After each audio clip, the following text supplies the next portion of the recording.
Hey guys, so we're back at it again, and this time it's with the season finale of Batchack Man, the Peacemakers. That's episode 7. And yes, I know this is late, us Trinis, we always late to the party.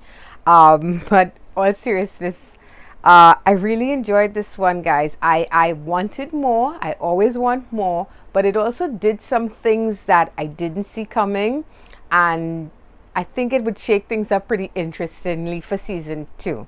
So let's get right into it. And for those who don't know, when I cover these, I tend to go into spoiler territory. So if you haven't seen the episode, then yay, I'm not the last one. And no, I do mild spoilers in these reviews. I'm just gonna break down the episode, say what I liked, what maybe I didn't like too much, and that sort of thing. So forewarned. So let's get right into it. And I'll start by saying the episode does pick up right where it left off with the battle going on between Batchack Man and Amina. Well, we know what happened there. We know Batchack Man died, and we see where he was resurrected using the what is that amulet that he found, the eye that belonged to the original herbalist. So we don't know if there's going to be repercussions there, but it does seems like he has a new ability, so he's resurrected. We don't know how many times he can do this, but that's pretty cool. I hope it's not something he can do infinitely though, because I mean, nobody wants a superhero that is too overpowered, but it's an interesting power, and it leans into the supernatural aspects of the show, which I think is one of the better elements of the show. It's something that I was gonna pick the supernatural over the sci-fi stuff. That's just me. And this is one thing I really like about this series, is the supernatural stuff. So yeah, that happens, and we see where he could have killed her, but he takes her and he takes her somewhere so that she can recuperate and that she can get better. So I think we're gonna see a future team up between these two, and that could be really interesting and very devastating for any enemies they have to go up against. In the meantime, we also see where Batchack Man goes to his girlfriend, and we get a bit of a showdown between them. We get where she, and I have to say, I thought the actress who plays Michelle, Angela, is it Bassoon? I thought she did a phenomenal job there. She really is coming into her own in this role, and you can tell she's getting more and more natural in front of the camera. And I thought it was one of the strongest scenes of the not the series but the episode. So they have a bit of a showdown there where she basically tells him, "Tell me who you are," because she knows who he is. She's figured it out, and she's really upset that he didn't, confide in her. It's a bit of the whole Clark Kent not telling Lois Lane he's Superman that we used to see back in Smallville, or should I say telling Lana. In this case, we have Michelle and Batchack Man, and he does reveal himself to her, but then he kind of throws back at her that he knows some stuff about her too, and it plays into that episode, the last episode, where we saw her family and we learned that her father had ties to the mafia. And I wasn't a big fan of, because Batchack Man is supposed to be heroic, and it felt a bit petty, and it kind of felt out of left field that he would come at her like that, like he's almost like he's saying she's a bad person. I didn't like that, but they make up and it worked. The chemistry between them has always been really, really good in the series, and so we get through that element of it. We also get a new costume reveal, and as you guys know, I have been asking for a better costume for Batchack Man than the all black that he's always wearing. I always love the luchador mask, but I've never been a big fan of the costume. So we get an upgrade here, and it's pretty cool. It still plays into that wrestler theme with the hoodie and that sort of thing, like when they're coming on stage kind of thing. So I dig it. It's still very much it fits into his bruiser brawler type way of fighting.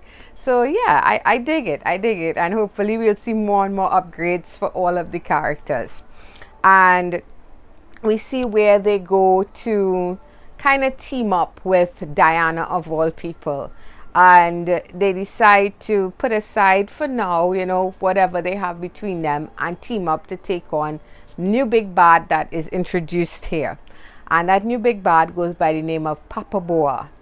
So this is where the supernatural stuff plays in, and this is something that I'm really digging. We also see where it get revealed.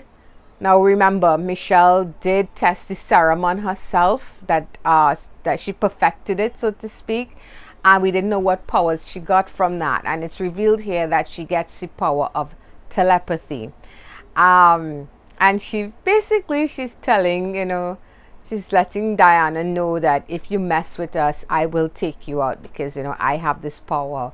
I can read your mind, and we don't know what else she can do, we don't know how powerful that telepathy is, if she's at Professor Xavier's level. But that said, it felt rushed. The reveal did feel rushed. It could have come earlier. There was a prime opportunity for that to come when she was attacked in the last episode. We could have seen there where, probably make the guy's head explode or something, make him get like an aneurysm or something. So you could just have a nosebleed, so no big special effects required. But then we would have known, she had some kind of power there. She just kind of just says it. And power reveals in superhero movies and television shows tend to be very epic reveals, and I felt like we needed to get a bit more of that here. I'll also say that I don't know if it's the way the actress is portraying her role, but I feel like there's a chance that this character could go dark on us, and that could be pretty interesting because we know she has, you're not your family, that kind of thing. You don't have to make the same mistakes your family made. But I feel like she might be easier to go, dark side. She plays the character in a way that makes her powers seem like, I am willing to take you out, that sort of thing. And then again, this whole entire series, people do kill each other. So, it's not unexpected if she goes that route. But I guess we'll have to wait and see if she struggles with that aspect of herself. Then, as I said, as it continues, we get a reveal of a new big bad going forward named Papa Boa. I thought he looked pretty cool, pretty decent. Had the big beads and stuff. For those of you who play Street Fighter, it's kind of like Akuma's beads, but not that huge. I thought the actor he does look like a badass. He does look like somebody who you don't want to mess with. So it'd be cool to see what kind of powers he has in Trinidadian folklore. And I'm sure there are lots of people out there who can cover this better than I can. But if I'm remembering correctly, Papa Boa is kind of like the big, it's like a god of the forest and that sort of thing. And he has a lot of powers where he can tap into those elements. So we also see where he has these sexy minions that are gonna work for him, and they themselves have abilities and powers and stuff. So we'll have to see how Batchack Man, handles that, how Amina handles that. Amina does have invulnerability to magic, but as we saw, she did get taken out by somebody who went after her mind instead of her body, which was pretty smart. So there's a lot here to chew on and a lot of stuff that worked for me. Overall, I quite enjoyed the episode. There was just one other thing. It wasn't so little. It was a bit jarring, and there's this whole scene. I'm guessing it's supposed to be some type of flashback where there were dinosaurs. It felt so out of left field. And I know it's their way of trying to convey the amount of time that I guess these entities have been on the earth and this power has been around and that kind of thing, since the time of the dinosaurs. But maybe do that with some narration, because the narration in the opening, the whole opening narration for Batchack Man is pretty awesome. It does a very succinct and thorough job of covering what exactly is the powers, where the powers come from, what it is, kind of thing, Maybe you need to do something like that for those type of scenes. I'm not sure exactly how you would handle it, but the dinosaurs from nowhere, just like that, it was jarring and it didn't fit. It just did not fit with everything else. That said, guys, like I said, this was a solid finale. We even had a post-credit scene where there was a reveal of a new superhero which would tie Batchack Man back into the world of the Magnolia series. So we see where Michelle introduces Batchack Man to a character named Icy, and of course with that name you know what how our powers are gonna be. So that was pretty cool, and I'm actually loving the idea of these series carrying over to others and tying in, just giving us one giant world of heroes, whether they be supernatural or alien in origin. I think it can work, you know, and you're just gonna get this vast universe of heroes and villains. So guys, all that said, I enjoyed this a lot, and I give Batchack Man a 6 out of 10. I hope they tighten up some things here and there, but I'm looking forward to the story continuing and seeing the supernatural elements revealed, some bigger fight sequences, better fight sequences, because we did not get a fight sequence here.